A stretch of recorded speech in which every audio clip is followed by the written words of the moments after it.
Minsan sa buhay, may mga sugat na dumarating ng tahimik. Hindi mo namamalayan pero unti-unting bumibigat sa puso. Sa unang bahagi, dahan-dahan nating sinilip ang buhay ni Arnel, isang batang maaga nang nasaktan at napilitang tumanda bago pa man niya maranasan ang pagiging bata. Isang batang binuhusan ng responsibilidad, takot at pananahimik. Sa part 2 ng kwentong ito, mas lalalim pa ang sugat na matagal nang itinatago. Mga sugat na hindi lang galing sa palo, kundi mula sa mga taong dapat sanay nagprotekta. Dito sa bahaging ito, unti-unting mabubunyag kung paano nagsimulang mabuo ang takot, pagkalito at pagkawasak ng tiwala sa loob ng isang murang isipan. Mula sa tahanang binalot ng galit hanggang sa isang lugar na akala niya'y magiging ligtas, pero siya palang magiging simula ng mas mabibigat na pagsubok. Ito ang part 2 ng Pinsan Kapatid Tito. Sino ang totoong sumira? Isang M2M story na hango sa totoong karanasan. Mas mabigat, mas masakit, at mas totoo. Ipagpatuloy natin ang kwento. Kuya Will, nung gabing yon, umiiyak na lang ako mag-isa. 11 taong gulang pa lang ako, pero ramdam ko na agad ang bigat ng responsibilidad. Parang ako na ang tumatayong ina at ama sa mga pamangkin at mga kapatid ko. Lumipas ang ilang araw. Naayos ko na ang bahay, nakapaglinis na rin ako. Kinabukasan, ganun na naman ang routine ko. Ako ang nag-aalaga sa mga pamangkin at kapatid ko. Pinapaliguan ko sila. Hinuhugasan pati ang puwet nila kapag may natae. Pagdating ng hapunan, pinatutulog ko ang bunso kong kapatid at pati na rin ang mga pamangkin ko. Sa sobrang pagod ko, nakatulog din ako. Hindi ko na namalayan ang oras. Pagkagising ko, nagulat na lang ako. Gising na pala ang mga pamangkin at kapatid ko. Hindi ko alam na pinakialaman pala nila ang feeds na pagkain ng baboy. Ikinalat nila sa labas at ipinakain pa sa mga manok. Pagmulat ko ng mata, ang kalat na sa labas ng bahay, ang mga feeds. Bandang 3:00 ng hapon, dumating na sina nanay at tatay galing bundok. Pagdating pa lang nila, agad nilang nakita ang kalat. Biglang nagsalita si tatay, pasigaw at punong-puno ng galit. Arnel, bakit? Anong nangyari dito? Bakit nagkalat ang mga feeds? Natahimik ako, Kuya Will. Hindi ako nakapagsalita. Natakot ako. Kinabahan ako. Ilang sandali lang, narinig ko na ang iyak ng mga pamangkin ko at ng bunso kong kapatid na babae. Pinapalo pala sila ni nanay habang sumisigaw, galit na galit. Kayo ha, wag na wag kayong nangingialam ng kung ano-ano dito sa bahay. Huwag niyong pinaglalalaruan ang pagkain ng baboy. Mas lalo akong kinabahan. Bigla akong tinawag ni nanay, galit ang boses. Arnel, halika nga dito. Lumapit ako. Tinitigan niya ako tapos sinabi niya, bakit? Anong ginawa mo?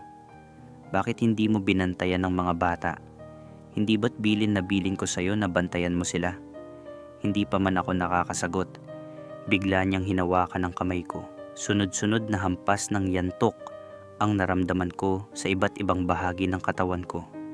Masakit. Ramdam ko hanggang buto. Pati kamay ko pinalo niya. At pagkatapos ni nanay, si tatay naman ang lumapit. Hawak-hawak ang isang malapad na kawayan. Kuya Will, bigla niya akong tinawag. Kinabahan ako, natakot ako. Kaya tumakbo ako palabas ng bahay. Diretso sa kalsada, umiiyak. Sinundan ako ni tatay. Habang hinahabol niya ako, pasigaw niyang sinabi, kapag hindi ka lumapit, mas marami pang palo ang aabutin mo. Wala akong nagawa kundi lumapit. Paglapit ko, sunod-sunod na hampas ng kawayan ang tumama sa hita ko, sa mga paa ko, at sa iba't ibang bahagi ng katawan ko. Bawat palo, ramdam ko hanggang loob. Matapos niya akong paluin, tumakbo ako pabalik sa loob ng bahay. Umiiyak ako. Nanginginig ang mga paa ko at nagtago ako sa likod ng pinto. Kinabukasan, maga ang mga paa at kamay ko dahil sa mga palo ni nanay at tatay. May mga pasa rin ako sa iba't ibang parte ng katawan ko. Dahil doon, hindi ako nakapasok sa eskwela. Napansin yun ni tatay at nagsalita siya. May halong galit sa boses. Napapala mo yan. Masyado ka kasing pabaya. Hindi lang yan ang aabutin mo. Kapag hindi ka nagbago, wala kang kwentang pinagbibigyan ng responsibilidad. Tahimik lang ako habang nagsasalita siya. Pero sa isip ko, paulit-ulit ang tanong, sa ganitong edad ba, dapat ko nang saluhin ang lahat ng responsibilidad ng mga magulang para sa mga anak nila? Kinagabihan, habang nakahiga ako sa dati kong kwarto, sa kwarto ni Kuya, umiiyak na lang ako. Mahigpit kong yakap ang isang malaking unan, parang doon na lang ako kumukuha ng lakas. Matapos ang lahat ng mga pangyayaring iyon, Kuya Will, dumating ang ika-40 araw ng pagkamatay ni Kuya. Kasabay noon, dumating din sina Tito Rolando at Tita Yolanda, kasama ang 2 nilang anak, isang babae at isang lalaki na mas matanda lang ng kaunti sa akin. Yung isa, nasa mga 20 anyos pa lang, si Ate Rona. May kasama rin silang isang lalaki na nalaman ko kalaunan na jowa pala ni Ate Rona. Doon ko nakilala si Lay, yung sinasabi kong mas matanda sa akin. Hindi iyon ang tunay niyang pangalan, pero iyon ang tawag ko sa kanya. Ipinakilala ako ni Tito sa kanila at sinabi niya, "Yan ang pinsan nyo, mabilis kumilos at masipag." Sumagot ako ng mahina, "Hello po." Tapos nag-hi naman ako kay Lay. Mula noon, madalas na kaming magkasama ni Lay. Kung saan ako pumunta, nandoon din siya, laging nakasunod. Isang araw, ngumiti siya sa akin at nagtanong, "Pwede ba tayong pumasyal doon?" Medyo nahiya ako pero sumagot pa rin, "Oo, pwede. Pero huwag tayong magtatagal, baka hanapin ka ni Tito." Ngumiti siya lalo, halatang masaya. "Oo ba?" sagot niya. Lumipas ang ilang araw at naging close na kami ni Lay. Masaya kaming nagkukwentuhan, namasyal na lang, at kung saan-saan napapadpad. Kinabukasan, paalis na sila pauwi ng Nueva Ecija. Nalungkot ako, pero may kaunting ngiti, parang ayaw ko man pero tinatanggap ko na. Bigla akong tinanong ni Lay, nakangiti, "Gusto mo bang sumama sa amin?" Natahimik ako. Hindi ako agad nakasagot. Bahagya lang akong ngumiti. Maya-maya, nagsalita ulit siya at tinawag ang tatay niya. "Papa, gusto raw sumama ni Arnel sa atin," sabi niya. Sumagot si Tito at sinabi, "Tanungin mo muna ang tatay niya kung papayagan siya." Tinawag ni Tito si tatay, "Kuya Arnold, gusto raw sumama ni Arnel sa amin." Tumawa si tatay bago sumagot, "Sige, isama niyo kung gusto niya. Tutal bakasyon naman niya para makapasyal siya doon." Ilang sandali pa, nagpaalam na sina Tito at bumiyahe na kami. Ilang oras lang ang biyahe at nakarating na kami sa Nueva Ecija. Medyo nahilo pa ako dahil sa pagod at biyahe. Kinabukasan, sumama na ako sa pagpitas ng gulay na ibinibenta ni Tita sa palengke. At mula noon, ganoon na ang naging routine ko araw-araw. Mamitas ng gulay, magdilig, at tumulong sa lahat ng makakaya ko. Kuya Will, dumating ang buwan na nalalapit ng matapos ang bakasyon. Sa totoo lang, parang ayaw ko nang umuwi sa Aurora. Parang gusto ko nang magtagal doon. Isang araw, napansin ni Tito kung gaano ako kasipag sa mga gawaing bahay. Kinagabihan, tinawagan niya si tatay at kinausap. Narinig ko siyang nagsabi, "Kuya Arnold, dito ko na pag-aaralin ng anak mo. Kami na ang bahala sa mga pangangailangan niya." Pumayag naman si tatay. "Kami na ang bahala sa kanya at pagpapaaralin namin hanggang kolehiyo," dagdag pa ni tita. Noong una, masaya ako. Natuwa ako sa ideya na doon na ako mag-aaral. Pero makalipas ang ilang linggo at buwan, Habang nasa grade 6 na ako, unti-unti akong nakaramdam ng lungkot. Namimiss ko sina tatay at nanay. Kinabukasan, maaga akong gumigising para pumitas ng gulay na itinitinda ni tita sa palengke. Dahil sa dami ng kailangang pitasin, madalas tanghali na ako nakakapasok sa eskwela. Halos araw-araw ganoon ang naging routine ko. Lagi na rin akong late sa klase at kakaunti lang ang baon ko pag pumapasok ako. Isang araw, nag-away sina tita at tito dahil sa akin. Napapansin na kasi ni tito na palagi akong late sa pagpasok sa eskwela. Doon nagsimula ang sigawan nilang dalawa. Kuya Will, ilang sandali pa tinawag ako ni tito.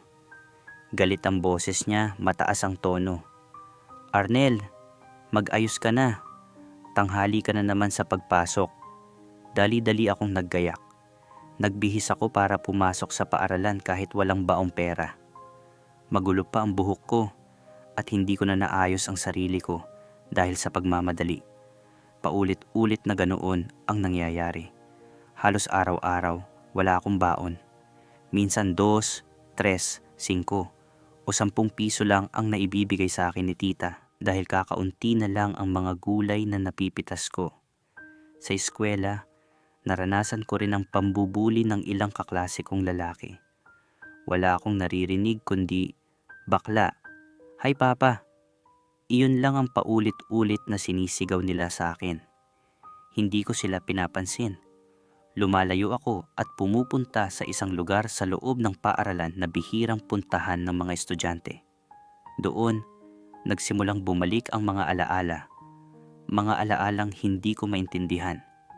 Naalala ko ang mga karanasan ko sa pinsan ko at sa nakatatanda kong kapatid na lalaki. Doon ako lalo pang naguluhan.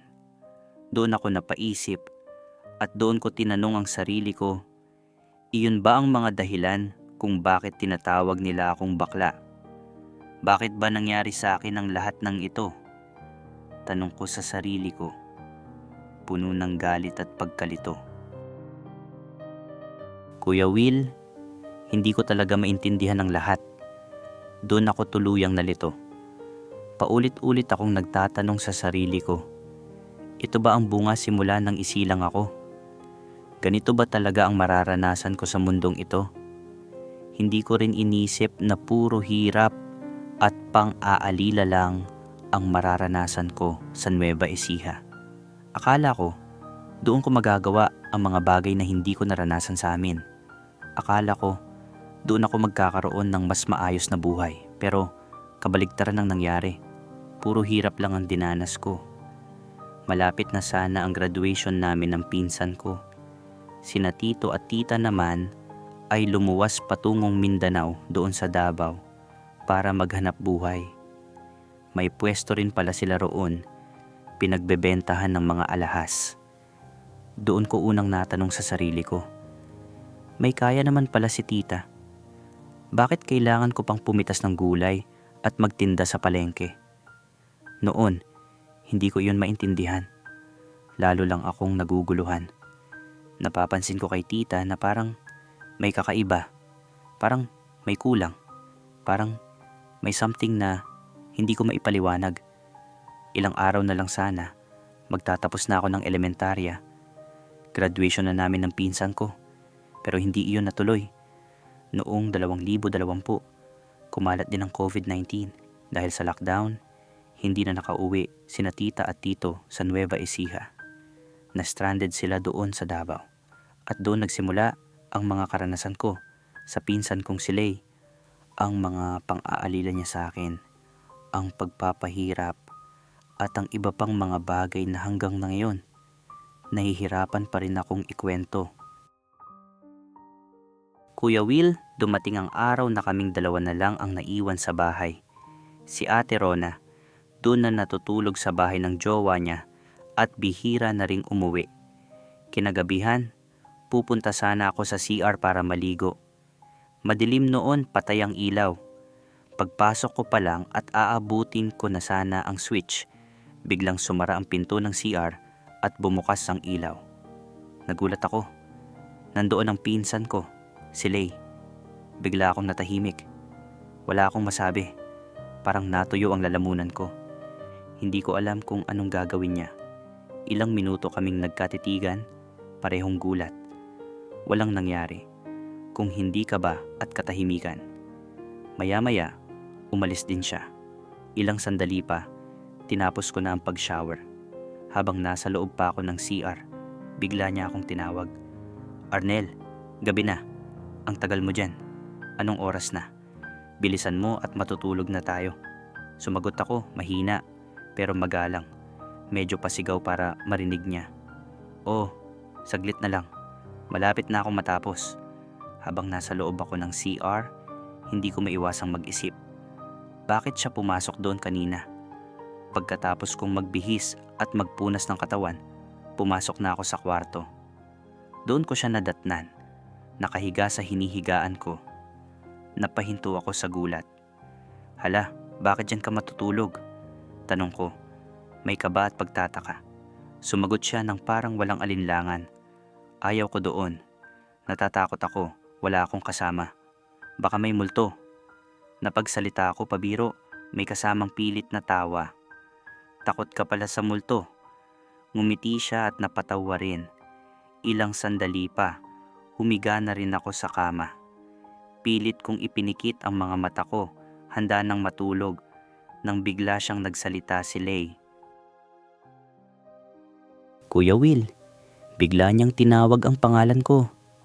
Arnel, halos pabulong lang. Sumagot ako, pabulong din. Oh, bakit? Walang pasabi, bigla siyang nagtanong ng diretso. Tuli ka na ba? Nagulat ako sa tanong niya. Hindi ko inasahan. Sumagot ako na may kaunting hiya, sabay pilit na tawa. Hindi pa, bakit mo naman natanong yan? Muling nagsalita si Lay, parang walang alinlangan. Gusto mo bang makita kung ano ang itsura ng tuli? Natahimik ako. Hindi na ako nakasagot. Inulit pa niya ang tanong, pero wala pa rin akong nasabi. At doon, Kuya Will, biglang bumalik ang mga alaala ko. Ang mga karanasan ko kay Kuya Leo at kay Kuya Ferdy, ang nakatatanda kong kapatid. Bumalik ang mga alaalang matagal ko nang pilit kinakalimutan. Mga alaala na ibinaon ko sa paglipas ng mga taon. Mga alaala na akala ko ay tuluyan ko nang naiwan. Pero noong gabing iyon, muling bumalik ang lahat. Nakaramdam ako ng lungkot, kaba at takot. Lalo akong naguluhan sa mga nangyayari. Bumalik ang mga tanong sa isip ko. Mga tanong na wala pa ring kasagutan. Ilang sandali lang, hindi ko na malayang nakatulog na pala ako. Maya-maya, nagising ako dahil may naramdaman akong malambot at mainit na hininga sa may leeg ko. Kuya Will, nagulat ako. Hinahalikan na pala ako ng pinsan ko. Ramdam ko ang init ng hininga niya. Parang nanlalamig ang buong katawan ko sa takot at pagkalito. Noong gabing iyon, wala akong nagawa kundi sumunod sa gusto niya. Hindi ko alam kung tama bang pinagbigyan ko siya. Pareho kaming lalaki at magpinsan pa. Habang ginagawa niya iyon, bigla siyang nagsalita, pabulong, pero may pananakot sa boses. Huwag mo itong sasabihin kila Papa, ha? Kapag ginawa mo yan, mananagot ka sa akin. Makakatikim ka ng suntok. Nanahimik ako, takot, nalito. Hindi ko alam kung paano tatanggi o kung paano lalayo. Kinabukasan, tahimik ang paligid. Ang tanging maririnig lang ay ang kahol ng aso at ang tunog ng mga sasakyang dumaraan sa kalsada. Paglabas ko ng bahay, nandoon siya, nakaupo sa kubo, malapit sa kusina. Seryoso ang mukha niya, hawak ang cellphone. Napatingin siya sa akin pero umiwas ako at dumiretso sa poso para maghilamos. Maya-maya, kinausap niya ulit ako. Parang walang nangyari. Arnel, diligan mo mamaya yung mga gulay sa likod. Tapos mamayang tanghali, pumunta ka sa tindahan, kumuha ka ng ulam natin. Tumango lang ako habang nakatingin siya sa akin. Mula noon, Kuya Will, halos araw-araw ganun na ang takbo ng buhay ko. Magdilig ng mga halaman, maglinis ng bahay, Pumunta sa tindahan para kumuha ng ulam. Paulit-ulit, tahimik, mabigat. Isang araw, umalis si Lay kasama ang mga barkada niya. Naiwan akong mag-isa sa bahay at doon ko unang naramdaman ang kakaibang katahimikan. Yung katahimikang hindi ko maipaliwanag. Kuya Will, dahil mag-isa lang ako sa bahay noon, pumasok ako sa kwarto niya. Sinalubong ako ng kalat, mga notebook, damit, at iba pa niyang gamit. Napatingin ako sa drawer niya. Binuksan ko iyon at nakita ko ang ilang kagamitan. Mga laptop, tablet, at mga lumang cellphone. Bigla akong lumabas nang makarinig ako ng ingay sa labas. Dumating na pala ang mga barkada niya kasama siya. Tawanan at kasiyahan ang maririnig. Doon ako napaisip, ano kaya ang pakiramdam ng may barkada? Kasi, Kuya Will, kahit kailan, wala talaga akong naging kaibigan. Simula pa noong elementary. Kinagabihan, naulit na naman ang mga pangyayaring hindi ko inaasahan. Paulit-ulit itong nangyari sa akin. Halos gabi-gabi at minsan pati sa araw. Unti-unti, parang nasanay na lang ako. Pero sa bawat pagkakataon, bumabalik sa isip ko ang lahat ng pinagdaanan ko noon. Kinabukasan, sunod-sunod na naman ang utos niya. Utos doon, utos dito. Hindi ko na alam kung alin ang uunahin. Wala akong nagawa kundi sumunod. Lumipas ang ilang araw at doon na ako nagsimulang mainis. Siya, nakaupo lang, hawak ang cellphone. Ako naman, kumikilos, gumagawa ng lahat ng gawaing bahay. Tahimik lang ako, pero mabigat na ang pakiramdam ko. Dito muna nagtatapos ang part 2 ng kwento ni Arnel. Isang bahaging puno ng pananahimik, takot, at mga tanong na wala pang sagot. Sa likod ng katahimikan niya, may mga sugat na lalo pang lalalim habang tumatagal. Sa part 3, masisikip ang mundo ni Arnel. Mas lalakas ang kontrol, mas bibigat ang pananamantala, at mas magiging malinaw kung sino talaga ang unti-unting sumisira sa kanya. Hindi lang sa katawan, kundi pati sa isip at pagkatao. Abangan ninyo ang susunod na kabanata. Ito ang Pinsan Kapatid Tito. Sino ang totoong sumira? Dito sa M2M Desires, kasama si Kuya Will